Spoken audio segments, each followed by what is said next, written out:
गुरु के द्वारा जो शिष्य के गले में कंठी बंधी हुई है वो साधारण नहीं है।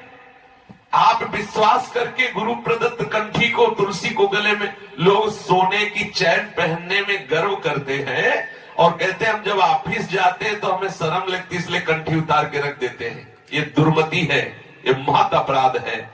प्रभु की प्रिया है श्री तुलसी जी, और गुरु प्रदत्त कंठी मालाधारक मात्रोपि वैष्णव भक्ति वर्जिता पूजनीय प्रयत्नेन ब्रह्मणा किन्नु मानुषैः।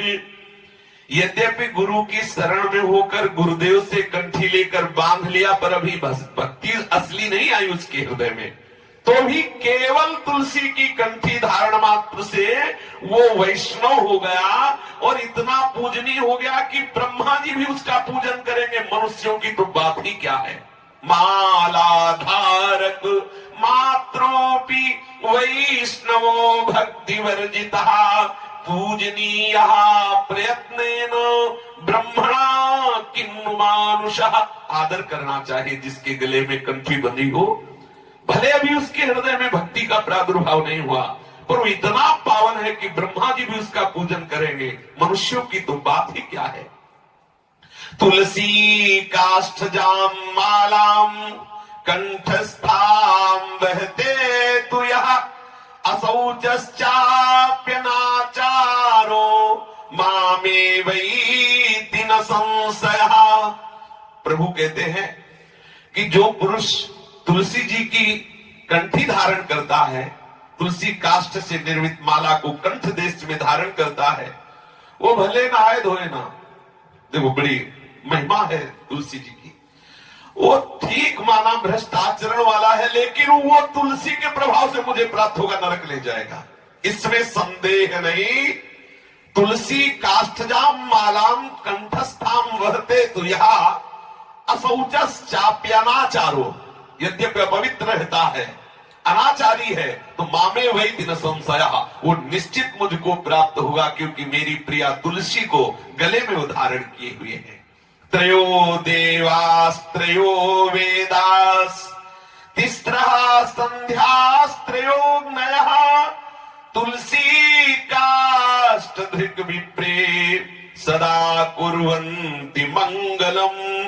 तीनों वेद और तीनों देवता ब्रह्मा विष्णु महेश और तीनों संध्याएं और तीनों अग्नियां जो तुलसी की कंठी धारण करता है, सब निरंतर उसका मंगल करने के लिए सावधान रहते हैं। ध्यान देने योग्य बात, जो गले में तुलसी जी की माला कंठी धारण किए हुए है, तीनों वेद उसकी रक्षा करते हैं। ब्रह्मा विष्णु महेश तीनों ये महान ईश्वर कोटि के देवता रक्षा करते हैं। तीनों संध्याएं, तीनों अग्नियां उस तुलसी माला धारण करने वाले की निरंतर रक्षा करती, उसका मंगल विधान करते रहते हैं। जिसके गले में तुलसी होती है गुरु प्रदत्त, भूत प्रेत ये सब छू नहीं सकते उसको। ये तुलसी जी कोई साधारण ऐसा न समझ ले। यहां तक शास्त्र में लिखा है कि जीवन भर पापाचरण किया और वो मर गया, और उसकी जब चिता जल रही हो, उस चिता में यदि तुलसी काष्ठ मिला दिया जाए तो उसकी अधोगति नहीं होगी, वो नरक नहीं जाएगा। तुलसी काष्ठ पड़ते ही उसके सारे पाप भस्म हो जाए। यद्यपि वो मर चुका है, उसके शरीर की जो चिता दी गई है उसमें यदि तुलसी काष्ठ हो तो वो पवित्र हो जाएगा। इतनी महिमा है। सदा प्रीत मनास्तस्य कृष्णः देवकी नंदनः तुलसी काष्ठ संभूताम यो मालाम वहते नरः। तुलसी काष्ठ की माला धारण करने वाले पर श्री कृष्ण केवल इतने से ही प्रसन्न रहते हैं कि ये मेरी तुलसी जी को धारण किए हुए हैं। ये कभी लोक लज्जा ना करो कि लोग क्या कहेंगे। तुलसी की कंठी धारण करने पर, गुरु प्रदत्त तिलक लगाने में लोग क्या कहेंगे, ये बड़ी बुद्धि मंद हो गई है। हमें निरंतर प्रभु से विमुख करने की चाल चलती रहती है। जब हम तिलक लगाते हैं तो हमें इस बात का गर्व होना चाहिए, प्रभु के दास हैं। ये किसका सुहाग है? प्रीतम का सुहाग। एक मरण धर्मा पति को वरण करने वाली स्त्री सुहागिन, वो 16 श्रृंगार करके बीच बाजार में ठसक से चलती है गर्व करके कि हमारे प्रीतम है, उनका ये प्रतीक है। और हम प्रभु के अखिल लोक चूड़ामणि भगवान जो अनंत ब्रह्मांडों के स्वामी, उनके दासत्व के प्रतीक इस तिलक को हम घबराएं, हम छुपाएं, बुरी बात है क्या?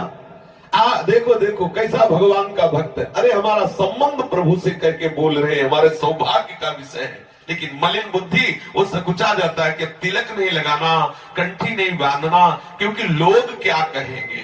बहुत सावधान। साक्षात श्री कृष्ण चंद्र जी कह रहे, तुलसी काष्ठ की माला धारण करने मात्र से श्री कृष्ण प्रसन्न हो जाते हैं। जो तार्किक लोग तर्क करते हैं तिलक नहीं लगाना, क्या दिखावे से भगवान मिल जाएंगे, ये बिल्कुल अभक्त हैं। कोई अंदर भक्ति नहीं है, नहीं ऐसे शब्द नहीं निकल सकते। ये आचार्य रूप में भगवान ही पधारते हैं, और जितनी आचार्य परंपराएं वो सब भगवान के द्वारा ही प्रकट की हुई है। ये तिलक, कंठी, छाप, माला, ये सब भागवतिक स्वरूप है। जो इसकी निंदा करते हैं, वाद विवाद करते हैं कि भाई क्या बाहरी तिलक लगाने से भगवान की प्राप्ति हो जाए? हाँ हो जाएगी, कहते रहे। कंठी बांधने से भगवत हाँ हो जाएगी। ये कंठी, ये तिलक, ये आपको धीरे धीरे प्रभु के चरणों में समर्पित कर देगा। उनका दासत्व है। ये हमारी दासता का चिन्ह है कि हम श्यामा श्याम के दास हैं। आचार्य परंपरा से, इष्ट परंपरा से लगता चला आ रहा है। तो जब हम तिलक लगाए होते हैं तो ऐसे पता चलता है कि ये निम्बार्क संप्रदाय का है, ये गौड़ेश्वर संप्रदाय का, ये अर्थात अमुक आचार्य की परंपरा से प्रिया प्रीतम की ये दासता को स्वीकार किए हुए, ऐसा चिन्ह का बहुत बड़ा महत्व है। जो दीक्षा लेने के बाद तिलक नहीं लगाता और उपासना करता है तो उस उपासना को माना गया है निष्फल, बिना तिलक लगाए। स्नान के बाद पहले सुंदर तिलक की रचना करें। प्रथम ही मज्जन कीजिए, सौरभ अंग लगाए, दा पाछे रच पच करे, सुंदर तिलक बनाए। तिलक की निष्ठा होनी चाहिए। तिलक कोई केवल खिलवाड़ मात्र नहीं है कि हमने ऐसे तिलक बना लिए। ये हमारे दासत्व का स्वरूप है। अगर हमारे गले में कंठी बंधी है, मस्तक पर श्री वृंदावन के रज का जो तिलक धारण किए हुए हैं, किसी भी भूत प्रेत पिशाच यक्ष राक्षस की ताकत नहीं उसको छू सके। किसी के भी मूठ मंत्र आदि का प्रयोग उसके ऊपर क्यों वशीकरण, मारण, उच्चाटन किसी का नहीं कर सकता। पर निष्ठा होनी चाहिए। एक बार हरिराम व्यास जी के शिष्य श्री मधुकर शाह जी, ये राजा हैं, तो उस समय सम्राट पद पर अकबर विराजमान था। आगरे आया।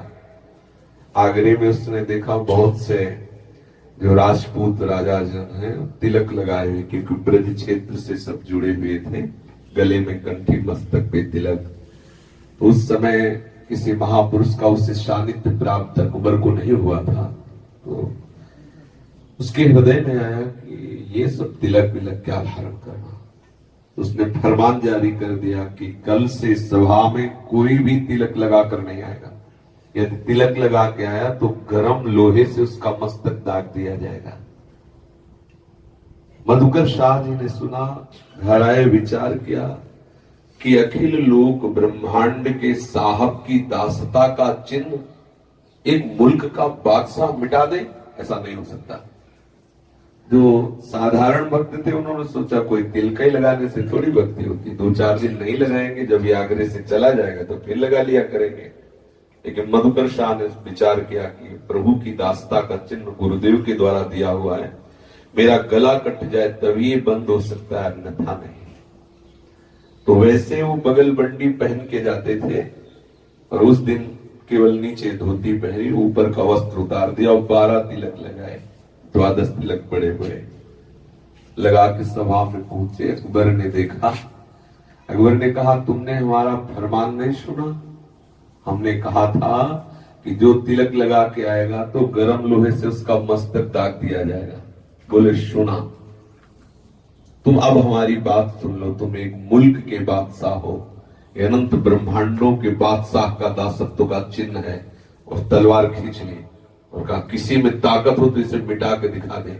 जब तक जीऊंगा तब तक कोई हमारे तिलक को नहीं मिटा सकता। जब हमारा गला कट जाएगा तभी कोई ऐसा कर सकता है। उनका वो भगवत आवेश में बोलना कांप गया अकबर। तुरंत कहा, वाह वाह वाह, सच्चे तिलकधारी तो तुम ही निकले और तो सब झूठे हैं, क्योंकि एक ही मात्र है कि गोले लाल गोले से जो आग से जला हुआ उससे मस्तक दाग दिया जाए, बस इतने में भयभीत हो गए। सच्चे तिलकधारी तुम हो। बड़ा क्योंकि बादशाह वो है ना, तत्काल बदल गया, तत्काल अनुकूल हो गया और कहा तुम क्या चाहते हो? तो उसने कहा हम 2 बात चाहते हैं। पहली बात, आज के बाद कभी भी किसी को कंठी तिलक बांधने के लिए रोका न जाए। दूसरी बात, ब्रजमंडल में कभी शिकार न किया जाए। दोनों बातें उन्होंने लिखवा ली। ये हम अपने निष्ठा पे रहे। ये कंठी तिलक कोई नाटक थोड़ी है, भगवान स्वयं लगाते। देखो भगवान भी तो तिलक धारण कर, आचार्य धारण करते हैं, हमारे प्रियालाल धारण करते हैं, गुरु धारण करते हैं, हमको भी धारण करना चाहिए। ये हमारे प्रियालाल के दासत्व का स्वरूप है। प्रभु जो तिलक धारण करते हैं वो उनके श्रृंगार के लिए है, हम जो तिलक धारण करते हैं प्रभु के दासत्व के लिए।